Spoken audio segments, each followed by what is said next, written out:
See on linnamuuseumi kõige vanem raudröö. Valmistatud on ta 16. sajandi esimesel veerandil Nürnbergi linnas Saksamaal. Tüübilt kuulub see turvis nõndanimetatud Maximiliani stiilis raudrüüde hulka.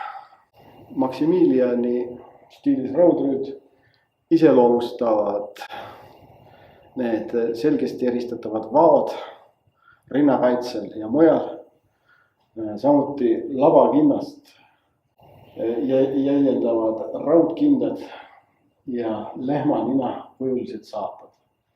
Kiiver on tihedalt ligi pead ja näokaitse ehk visiiri saab sellise lavakindas käega kergesti üles tõsta.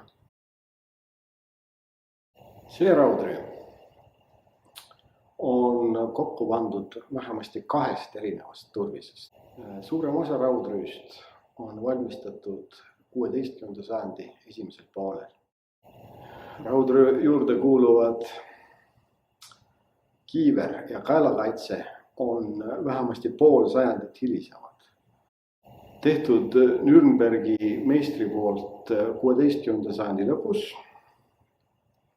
Brandenburgi markgrahvile, kes oli teatavasti üks 7 Saksa-Rooma riigi valijavürstist.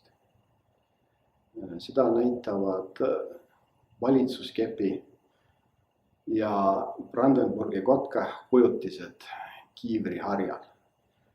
Peale selle on kiiver rikkalikult üle kullatud ja tehtud võimalikult esinduslikult.